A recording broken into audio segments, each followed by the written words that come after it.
Olá pessoal, tudo bem com vocês? Como tem passado? Vamos continuar nossa aula sem desanimar, vamos ficar firme aqui na teoria geral do processo, que em breve a gente vai estar em sala de aula novamente, né? Com fé em Deus, mas enquanto não estivermos, a gente continua aqui, sem desanimar. Onde que a gente parou na última aula, professora? Na última aula a gente falou sobre sujeitos do processo. Quem que são os sujeitos do processo? Aqui a gente tem uma relação, tem um triângulo aqui. Primeiro, de um lado, autor, de outro lado, réu. E quem que vai exercer a tutela jurisdicional aqui? Quem que vai exercer a jurisdição? O Estado, por meio do juiz. Então, quais foram os primeiros sujeitos que a gente começou a falar? Sobre os sujeitos dessa lídia, quem movimenta o processo, quem faz o processo acontecer, porque se a gente não tiver ali as partes, esse autor e esse réu, para provocarem o judiciário, para tirar o judiciário da inércia dele, a gente não vai ter um processo. Então, é em razão dessas partes que surge o nosso processo. Então, tudo ali gira em torno das partes do processo. Quem que são essas partes aqui especificamente? Autor e réu, certo? Isso a gente falou na última aula. Mas a gente falamos sobre... Tô pegando aqui pra gente... Falamos quem pode ser parte no processo, quem tem capacidade de ser parte. Todo mundo pode ser? Não. Porque aqui a gente precisa da capacidade de direito e a capacidade de fato. Lembra lá do Civil 1, quando a gente tratou sobre capacidade de fato? Absolutamente capaz, relativamente incapaz.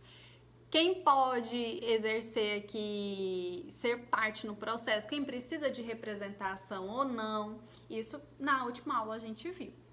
E aí, a gente terminou falando sobre as responsabilidades das partes. Porque o processo também não é uma farra sem regras, não. Aqui a gente tem regras, tem direitos e tem deveres das partes. E no caso de descumprimento, lembra que eu falei lá pra vocês se eu posso xingar o juiz, o que acontece comigo? Se eu posso xingar a outra parte, posso peticionar praticando ofensas à parte contrária? Posso? Não posso. Porque ali eu vou estar praticando um ato atentatório à dignidade da justiça. O que vai acontecer comigo? Vai mexer onde dói mais, né? Onde a gente mais sofre, que é onde? No bolso. Mas, tá ajustando a luz aqui para vocês. Mas há outras possibilidades também, em que a parte, ela atua de má fé. O que é isso? É a litigância de má fé. Nesses casos, a gente tem um rol taxativo lá no artigo 80 do CPC, em que o legislador considera essa litigância de má fé, quando a pessoa está agindo de má fé no processo. O que acontece? Vamos abrir o 80 primeiro para a gente ver o que é essa litigância de má fé, professora. Porque a gente não pode fazer tudo, inventar coisa, tumultuar ele, não podemos. E quem age dessa forma acaba pagando pelas consequências dessa litigância de má fé, que a gente já vai ver quais são essas consequências. Primeiro, vamos ler o artigo 79. Responde por perdas e danos aquele que litigar de má fé como autor, réu ou interveniente. Aqui, então, qualquer uma dessas partes que agir de má fé vai responder por essas perdas e danos. Mas o que é esse agir de má fé num processo? Vamos ler o artigo 80. Primeiro, considera-se litigante de má fé aquele que, inciso 1º, deduzir pretensão ou defesa contra texto expresso de lei ou fato incontroverso. Por exemplo, eu estou eu ajuizo contra Maria uma ação de cobrança de 100 mil reais. Mas, anteriormente, a Maria já havia reconhecido que ela me deve 40 mil reais, por exemplo, certo? E aí, entrei com processo contra ela e lá no processo, ela afirma que ela não me deve nada. Mas eu já tenho um documento em que ela própria reconheceu que ela me deve. Então, esse reconhecimento dela aqui, com relação aos 40 mil, é o quê? É um fato incontroverso. Ela própria já reconheceu aquilo ali. E agora tá querendo recusar, não tá reconhecendo essa dívida dela comigo. Então, o fato de ela tá aqui, ela tá indo contra um fato que a gente já tem comprovado que não é controverso, ela mesma reconheceu. E em razão disso, ela tá agindo de má fé, ela tá provocando uma litigância de má fé. Inciso segundo, alterar a verdade dos fatos. Aqui é aquela famosa mentirinha, né? Aquela coisa ali para mudar um pouco a história do que está sendo contado. Se foi comprovado que uma das partes mentiu no processo, ela vai ser penalizada em razão disso. Assim como a gente penaliza lá a testemunha que mente no momento em que ela é ouvida, as partes também não podem mentir. Inciso terceiro, usar do processo para conseguir objetivo ilegal. Inciso quarto, opuser resistência injustificada ao andamento do processo.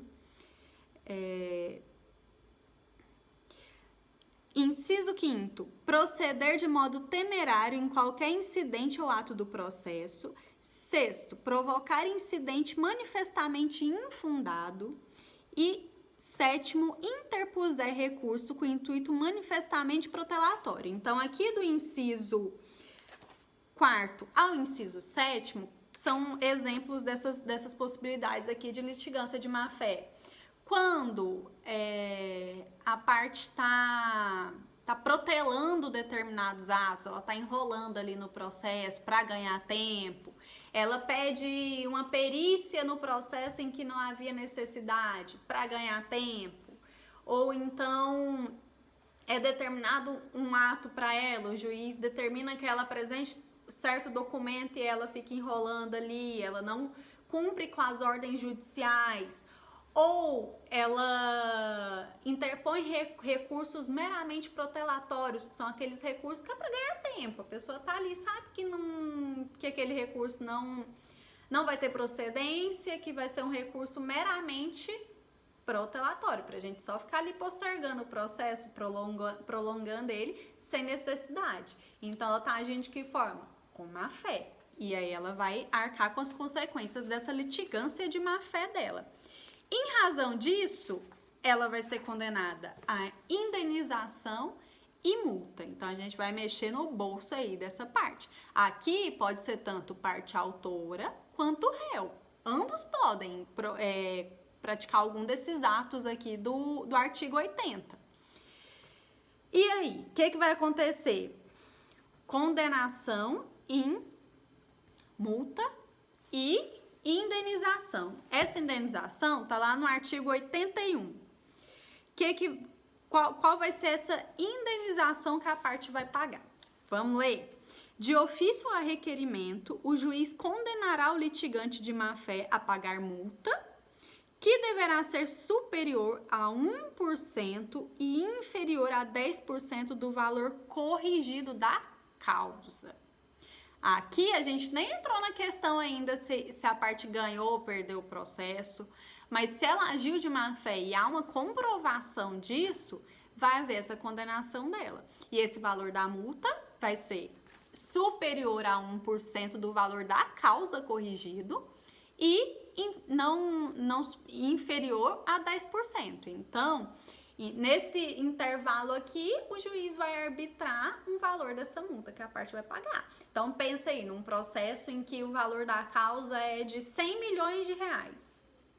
Se a pessoa, a gente consegue comprovar que há uma litigância de má-fé, que tá mentindo, que tá postergando, tá protocolando recurso meramente protelatório para ganhar tempo, a pessoa está agindo de má fé lá no processo, vai haver essa condenação e multa. Então, se for lá o valor da causa de 100 milhões de reais, pode ser que só de multa a pessoa pague aí 2 milhões, 3, 4, até 9 milhões em razão desse intervalo aqui. Esse valor da multa vai para quem? Para outra parte. Então, não é essa multa que a gente paga aqui não vai pro Estado, vai para a parte contrária que sofreu as consequências ali daquela litigância de má-fé, certo? Que tá lá no artigo 81 e artigo 96, que fala exatamente de para quem vai receber essa verba aqui indenizatória. O valor das sanções impostas aos litigantes de má-fé reverterá em benefício da parte contrária. Então, se foi o réu que agiu de má-fé e a gente comprovou essa litigância de má-fé, parte autora vai receber esse valor da multa. Que mais? Então, pagou multa e vai pagar mais o que, professora? Não vai ser só multa, não. Você tá aprontando no processo, alterando a verdade dos fatos, querendo objetivo ilegal com aquele processo. Além da multa, a gente vai pagar as despesas, os prejuízos da parte contrária. Então, entra aí prejuízos, honorários advocatícios e as despesas efetuadas pela parte que foi lesada. Então, os honorários pagos ao advogado, por exemplo, vão ser a parte que esse litigante de má-fé, ele vai ter que pagar não só essa multa de 1% a 10%, como vai ter que pagar também esses honorários que estão lá no artigo 85. A sentença condenará o vencido a pagar honorários ao advogado do vencido. Opa, tô misturando aqui, peraí, gente. Tá lá no 81, ainda não cheguei lá no 85, não. Então, no artigo 81, que fala dessa litigância de má-fé, que arbitra esse valor da multa, condena também ao pagamento dos honorários gastos pela parte que foi prejudicada pela litigância de má-fé, prejuízos. Então, se essa parte teve ali que pagar custas, que teve que pagar os honorários do perito, o litigante de má-fé vai restituir esses valores para ele, certo? Isso é no caso de litigância de má-fé, a gente comprovando aí que a pessoa praticou um desses atos que está no rol do artigo 80. Mas a gente tem outros gastos no processo. Como eu já até comentei com vocês em sala de aula, o processo em si é caro. A gente tem custas, a gente tem despesas para pagar. E aí, em regra, é necessário o pagamento dessas custas. Então, essa prestação da tutela jurisdicional, ela é um serviço público remunerado. As partes que requerem essa tutela jurisdicional aí, que vão ao judiciário requerer essa análise aí do seu pleito, precisam pagar as custas. Não só custas, mas as outras despesas processuais. Então, essas verbas que são pagas, elas são revertidas aos serventuários da justiça e também ao próprio Estado. E quando a gente fala aqui de custas, de verbas, o que entra? As custas para ajuizar uma ação, que é a guia de custas, a primeira coisa que a gente emite lá, quando vai protocolar um processo, iniciar um processo por meio da petição inicial, a gente paga a guia de custas. E aí, o que tem nessas custas? Os valores a título dos serventuários, os valores gastos pelo judiciário, a gente paga o deslocamento ali, os honorários do oficial de justiça que vai entregar a citação lá para a parte contrária. Há outros gastos também, como peritos, leilão, tudo isso a parte deve efetuar o pagamento dessas despesas, essa remuneração aqui que tem gênero de tributo. Então, os gastos judiciais são tidos como tributos.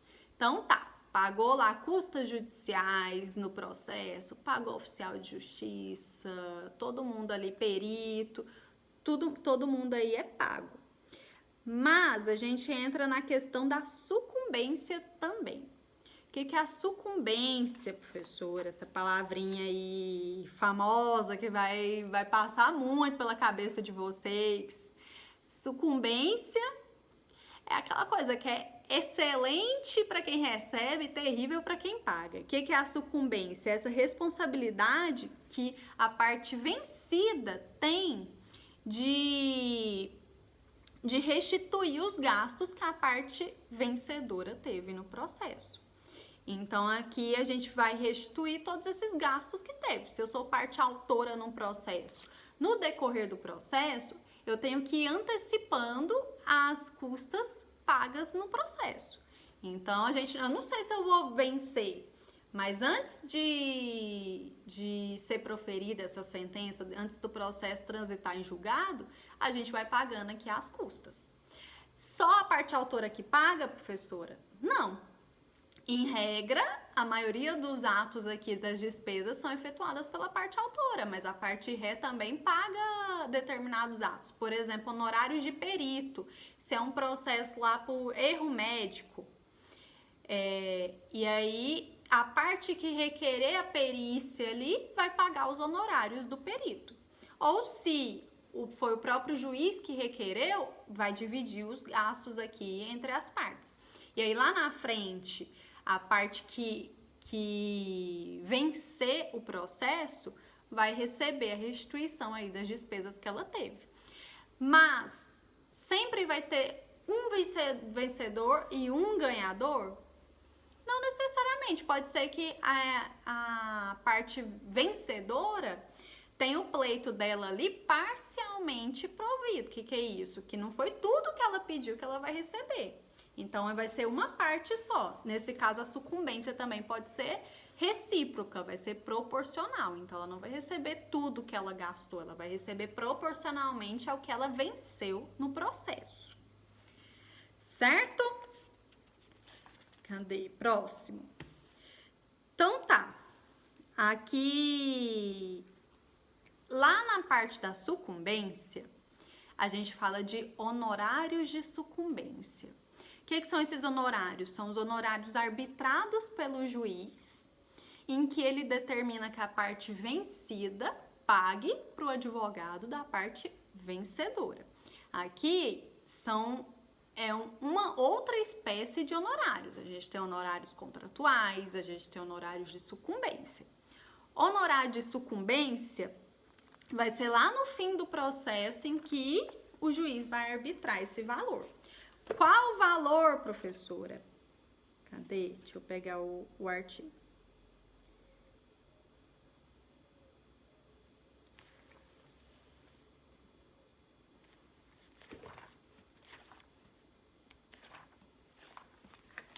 Sumiu meu artigo, achei. 85, parágrafo 2º.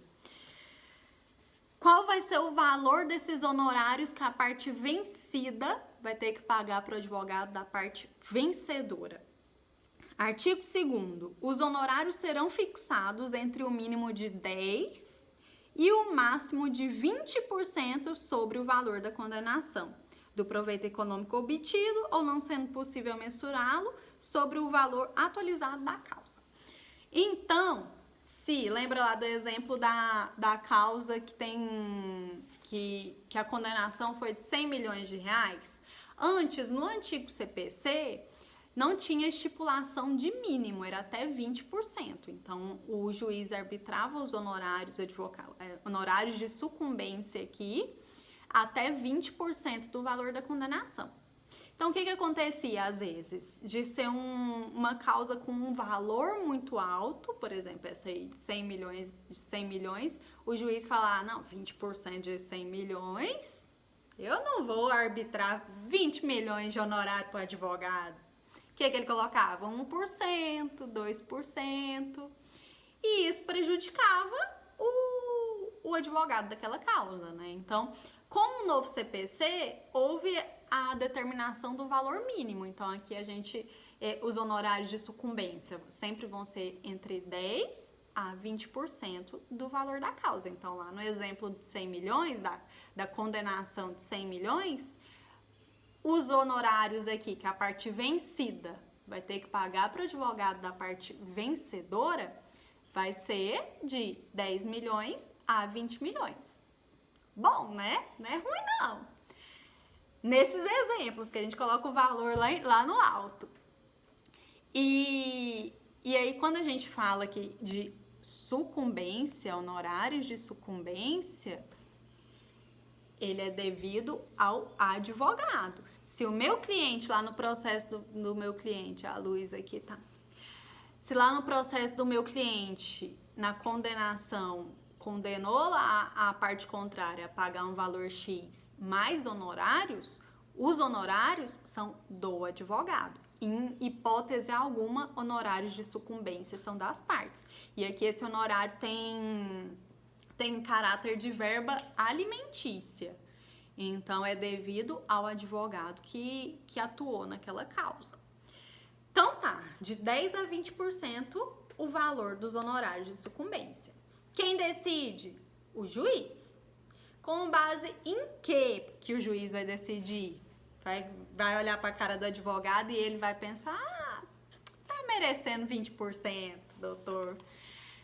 É sem critério algum? Não. Onde que estão os critérios para ele determinar para ele determinar o valor desses honorários aí dentro desse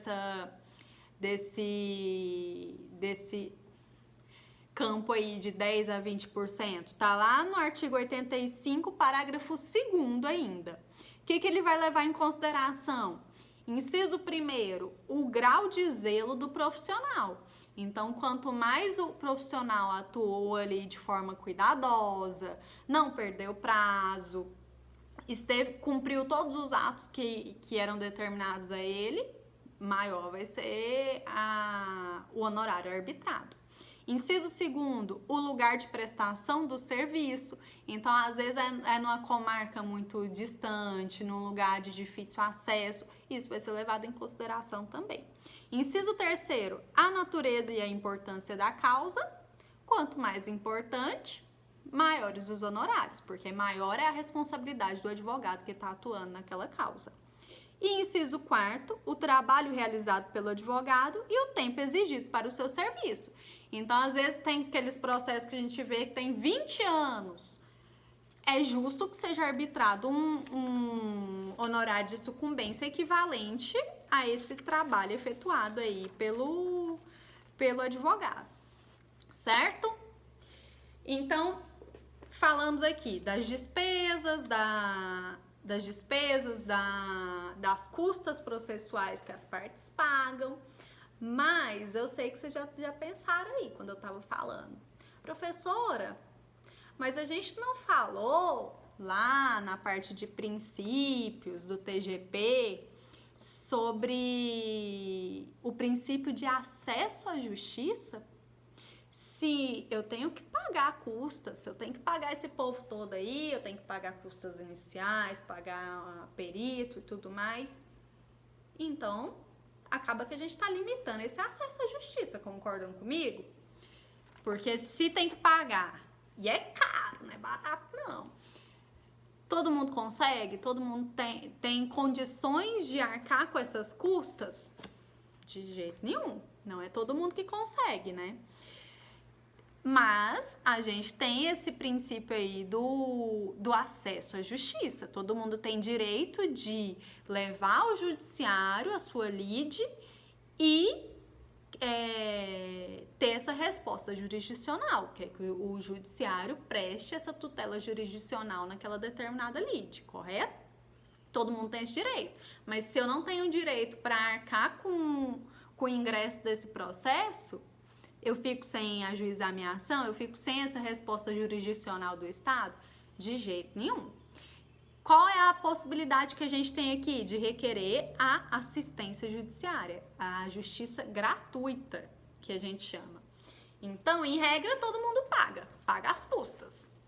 Mas se comprovado que eu não tenho condições financeiras de arcar com essas custas, eu vou requerer essa assistência judiciária, ó. Como que é feito esse requerimento? Por meio de um documento simples de requerimento de gratuidade da justiça. Então, essa declaração de pobreza, ela tem presunção de veracidade. Então, se eu coloquei lá que eu sou pobre, que eu não tenho condições de arcar e que essas custas judiciais vão comprometer a minha renda, o meu sustento e o sustento da minha família, há uma presunção de veracidade. Então, em regra, a gente considera que a pessoa não tá mentindo, né? Lembra lá da litigância de má-fé? Em regra, a gente considera que todo mundo tá aqui de boa fé. Então, comprovando que, por meio dessa simples declaração de pobreza, não tenho condições de arcar com as custas, o juiz vai deferir essa gratuidade da justiça. E essa gratuidade da justiça, ela compreende quais atos, professora? Tá lá no artigo 98. Vamos abrir o 98, que entra aqui na parte da gratuidade da justiça. Primeiro, essa gratuidade ela pode ser requerida por pessoa física ou por pessoa jurídica. Então, até empresas podem requerer a gratuidade. Às vezes é uma pequena empresa, é empresa individual, é uma MEI. Pode requerer também. Então, artigo 98. A pessoa natural ou jurídica, brasileira ou estrangeira, com insuficiência de recursos para pagar as custas, as despesas processuais e os honorários advocatícios têm direito à gratuidade da justiça na forma da lei. E aí o artigo 1º fala quais os atos aqui que compreendem essa gratuidade da justiça, que é o quê? Taxas, custas judiciais, selos postais, despesas com publicação na imprensa, indenização à testemunha que teve gastos para ir lá na audiência, despesas com realização de exame de código genético, DNA. Então, o pai lá que é réu num processo de investigação de paternidade, aí faz o exame de DNA vinculado ao processo. Se ele tem esse benefício da justiça gratuita, ele não vai precisar pagar o exame. Agora, se tem dinheiro, se comprovou que tem dinheiro, ele vai pagar esse exame.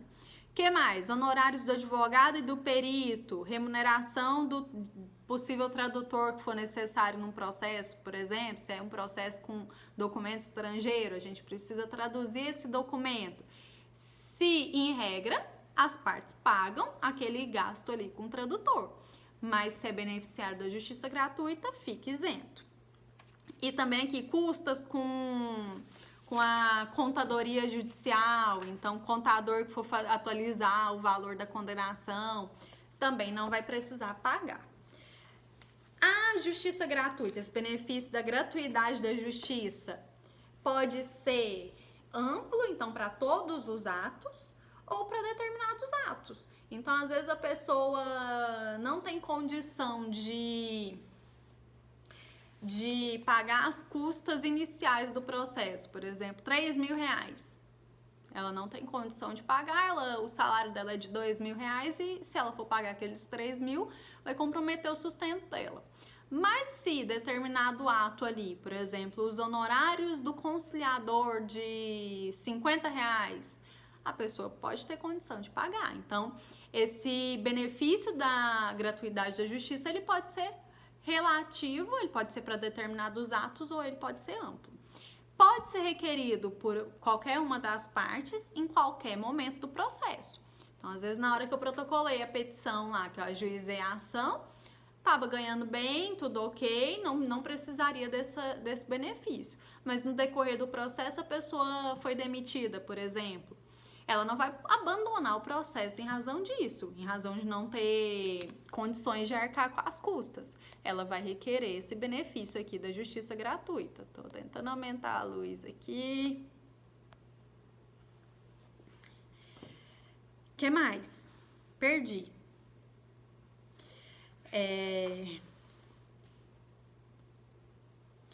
Lembrei que eu ia falar pra vocês. Tá ficando escuro, né? Melhorou. Vai ficar uma luzinha aqui um pouquinho, gente. Então fez a declaração lá de pobreza, falando que não tem condição de arcar com as custas judiciais. Ela tem presunção de veracidade, mas o juiz, ele pode requerer outros documentos para falar, não basta você apresentar para mim um documento aqui falando que não tem condição. Prova para mim que de fato você não tem condição. Então, muitas vezes o juiz pede para juntar nos autos declaração de imposto de renda, folha de pagamento, quaisquer outros documentos que comprovem que de fato a pessoa não tem renda suficiente para arcar com aquilo ali. Aí eu até trouxe para vocês aqui, que eu ia ler, porque aqui acontece muito assim também, a parte pede esse benefício da gratuidade da justiça e a parte contrária fala, não, você tem dinheiro, você consegue pagar sim. Lembra que a gente fala muito, que eu falo pra vocês, olha, toma cuidado com o Instagram, com rede social, que a pessoa tá ali se expondo. Então, às vezes no processo lá, assinou uma declaração de pobreza, pediu a gratuidade da justiça, mas dinheiro para viajar pra Disney todo ano tem, tá andando de carrão,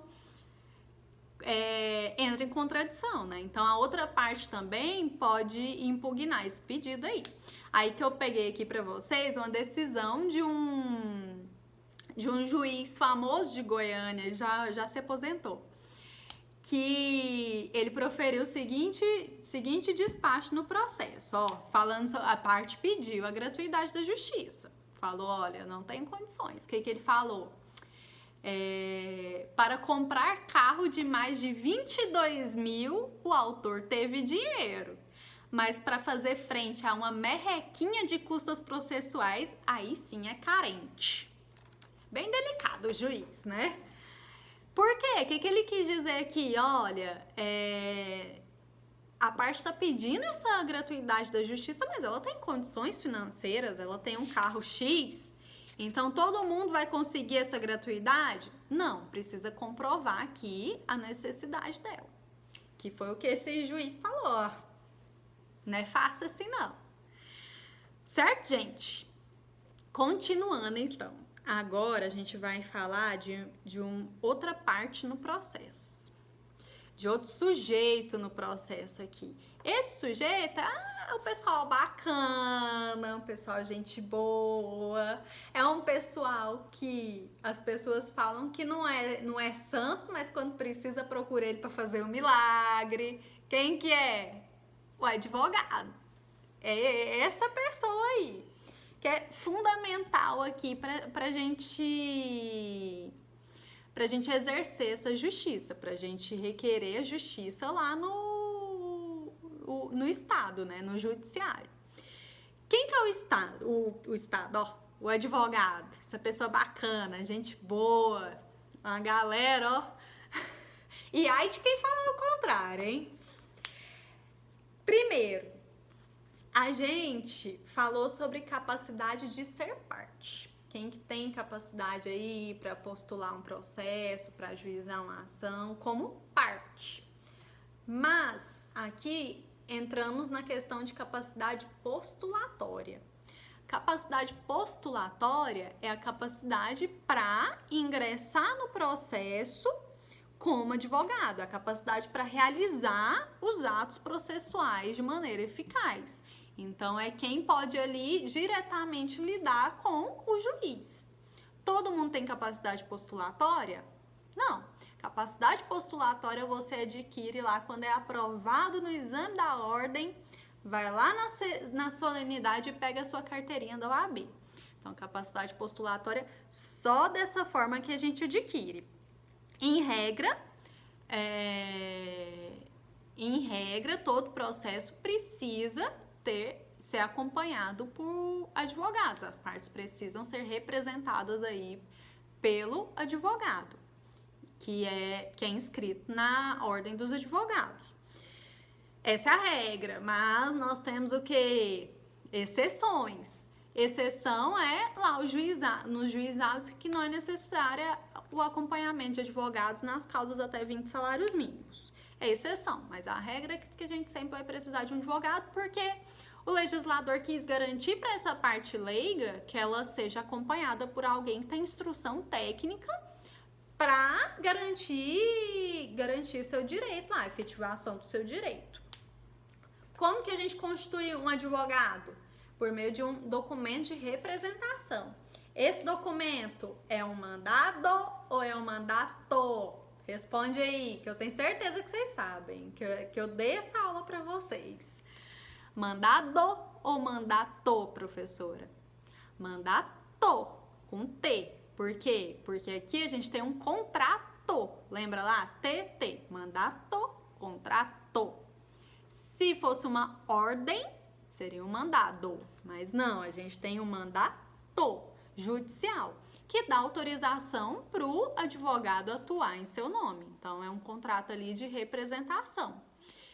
Pode ser com livres poderes, autorizando que esse procurador ele atue livremente em seu nome para todos os atos, para fazer um acordo, para receber o valor desse acordo, para ser citado, para desistir, para requerer, tudo isso. Ou pode ser para determinados atos. Às vezes eu preciso de um advogado só para me acompanhar numa audiência. Então eu vou fazer essa procuração, esse mandato judicial para um ato específico. O que mais? E aí, quando a gente fala de direitos e deveres desses advogados, a gente tá, principalmente, assim, o rol principal desses direitos e deveres está lá no Código de Ética da OAB, no Estatuto da Ordem dos Advogados. Lá tem falando todos esses atos, tudo que um advogado pode fazer ou não fazer, mas o CPC traz também pra gente, lá no artigo 106, alguns dos direitos e dos deveres do advogado, e do 107 também. E aí tem um rol de atos que ele pode exercer ou não. Primeiro, com relação a deveres, ele tem que comunicar lá no processo qual que é o domicílio profissional dele, onde que ele vai ser encontrado. Se ele mudar de endereço, ele precisa informar, porque eu sou representante do meu cliente. Então, meu cliente vai ser encontrado por meio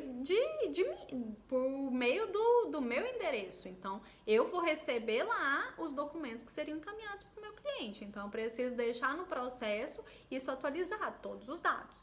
Deveres do advogado. E direitos? Aqui do CPC, lá no artigo 107. Quais são direitos aqui, em geral?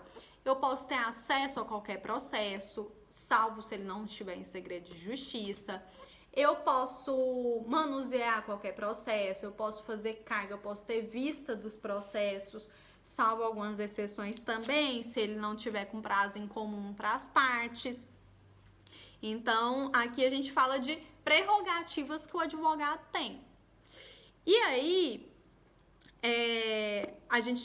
foram acrescentados também alguns outros direitos mais recentes, por exemplo, para mulheres gestantes ou que acabaram de dar à luz, elas têm direitos em filas em datas, por exemplo, de sustentação oral, que são vários processos e vários advogados, elas têm prioridade aí nessa fila para fazerem a sustentação oral delas primeiro.